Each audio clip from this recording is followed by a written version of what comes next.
নমস্কার বন্ধুরা, আশা করি আপনারা সবাই ভালো আছেন। আমি অর্ণব আর আমার ইউটিউব চ্যানেল অর্ণবস গার্ডেনিংয়ে আপনাদের সকলকে জানাই স্বাগত।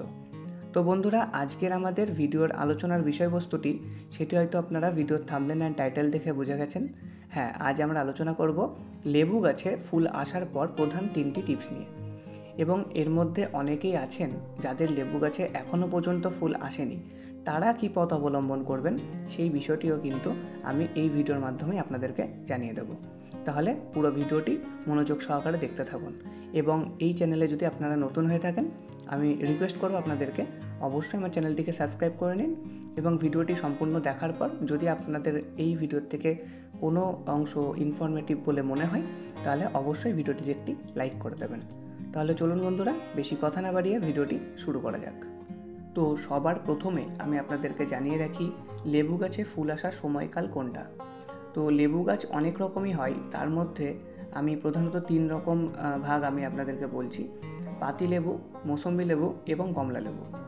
জানুয়ারি মাসের প্রথমের দিকে কিন্তু পাতিলেবু গাছে ফুলের দেখা মেলে, এবং ফেব্রুয়ারি মাস, জানুয়ারির শেষ থেকে ফেব্রুয়ারির শেষের মধ্যে আমরা মৌসুম্বি বা মালটা গাছে ফুলের দেখতে পাই, এবং তারপর একদম লাস্ট মার্চ মাসে আমরা কমলা লেবু গাছে ফুলের দেখা পাই।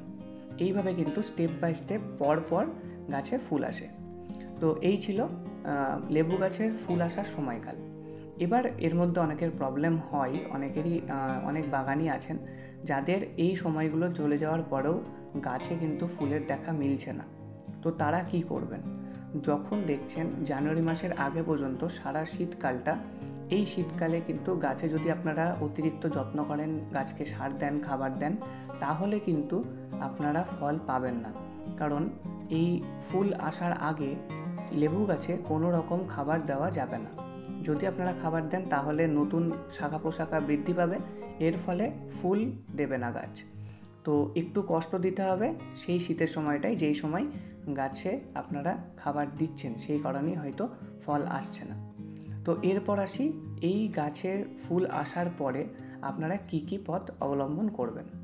দেখুন, এই গাছটিতে যে ফুল চলে এসছে, এখন এই কুঁড়ি রয়েছে। এই যখন লেবু গাছে ফুল আসে তখনই কিন্তু কীটপতঙ্গের আক্রমণ বাড়ে, এবং সেই কীটপতঙ্গের আক্রমণের হাত থেকে রক্ষা করতে গেলে আপনাদেরকে অবশ্যই ফাঙ্গাসাইড গাছে স্প্রে করতে হবে। তবে সবসময় মনে রাখবেন, যখন গাছে ফুল আসছে, ফুল যখন কুঁড়ি হয়ে রয়েছে, সেই সময় ফাঙ্গাসাইড ইউজ করবেন। এবং যখন ফুলটি ফুটে যাওয়ার পরে কিন্তু আর কোনো রকম ফাঙ্গাসাইড স্প্রে করবেন না। কারণ ফুল ফোটার পর যদি আপনারা ফাঙ্গাসাইড স্প্রে করেন, তাহলে ক্ষতিকর যে সমস্ত কীটপতঙ্গ, তাদের সাথে সাথে কিন্তু যেই কীটপতঙ্গগুলো এই পরাগ বিলনে সহায়তা করে, সেই কীটপতঙ্গগুলো গাছে আসবে না, তার ফলে পরাগায়ন হবে না, এবং সেই জন্যই গাছে ফুল থেকে আর ফলে পরিণত হবে না। তো ফাঙ্গাসাইডস কখন স্প্রে করবেন? ঠিক কুঁড়ি যখন থাকবে সেই সময়, এবং ফুল যখন ফলে পরিণত হবে, গুটি ছোট ছোট হয়ে যাবে, তখন গাছে আবার ফাঙ্গাসাইড স্প্রে করবেন। এবার আসি খাবার দাবার নিয়ে। দেখুন, এই গাছটিতে যে গুটি হয়ে গিয়েছে, এখনও পরিপূর্ণভাবে কিন্তু ফলে পরিণত হওয়ার মতন গুটি গাছটিতে এখনও হয়নি। সেই কারণে এখনও আমি এই গাছটিতে কোনো রকম সার প্রয়োগ করব না। আর যখন এই গুটিগুলো হালকা একটু গোলাকার ধারণ করবে, তখন আমি এই গাছে খাবার দেব। আমি সবসময় রাসায়নিকটাকে একটু অ্যাভয়েড করে চলি।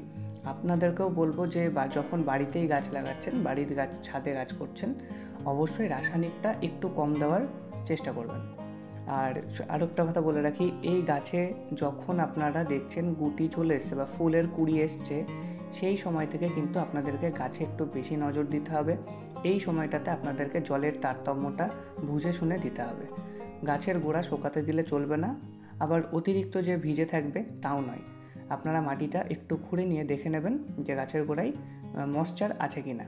একটু স্যাঁতসেঁতে ভাব থাকলে তবে দেবেন না জল, আবার একদম যেন খরাও না হয়ে যায়। যদি খুবই শুকনো হয়ে যায় তাহলে কিন্তু ফুল ঝরে যেতে পারে, এবং অতিরিক্ত ভিজে গেলেও ফুলগুলো নষ্ট হয়ে যাবে। তো এরপর আসি খাবারে। এই গাছের এখন এই মুহূর্তে কোনো খাবার দেওয়ার দরকার নেই। এই গাছে তখনই খাবার দেবেন যখন ফুল থেকে গুটিতে পরিণত হবে। সেই সময় আপনারা যে কোনো ধরনের কম্পোস্ট সার ব্যবহার করতে পারেন। কিন্তু গাছে ফুল আসার সময় বা ফুল যখন গাছে থাকবে সেই সময় কোনো রকম নাইট্রোজেন ঘটিত সার গাছে প্রয়োগ করবেন না। এর সাথে সাথে যখন গাছে ফুল আসে তখন কিন্তু নানান রকম কীটপতঙ্গের উপদ্রব হয়, সেটা আগেও বললাম। আপনারা যে কোনো রকমের এই গাছে যখনই পোকা লাগবে সেই পোকার যে কোনো ওষুধ, যে কোনো পেস্টিসাইড আপনারা ফাঙ্গাসাইডের সাথে সাথে দিতে পারেন। এইভাবে আপনারা আপনাদের লেবু গাছে পরিচর্যা করুন, দেখবেন অবশ্যই আপনাদের গাছে ফুল থেকে ফলে পরিণত হবে এবং আপনারা আশানুরূপ ভালো ফল পাবেন। তো আজকের এই ভিডিওতে আমি এটুকুই বললাম যে কিভাবে আপনারা এই লেবু গাছের ফুল আসার পরে পরিচর্যা করবেন। এর পরবর্তী ভিডিওতে আমি এই লেবু গাছের আপডেট আপনাদেরকে অবশ্যই দেখাবো এবং আমার গাছে আমি কেমন লেবু পেয়েছি সেটিও আমি আপনাদেরকে দেখিয়ে দেবো। তাহলে বন্ধুরা, আজ এ পর্যন্তই। যদি আপনাদের ভিডিওটি ভালো লাগে অবশ্যই ভিডিওটিতে একটি লাইক করবেন, কমেন্ট করে জানাবেন আপনাদের ভিডিওটি কেমন লাগলো এবং পরবর্তী আরও নতুন নতুন ভিডিওর জন্য আমার চ্যানেলটিকে সাবস্ক্রাইব করে নেবেন। তবে সুস্থ থাকবেন, ভালো থাকবেন। নমস্কার।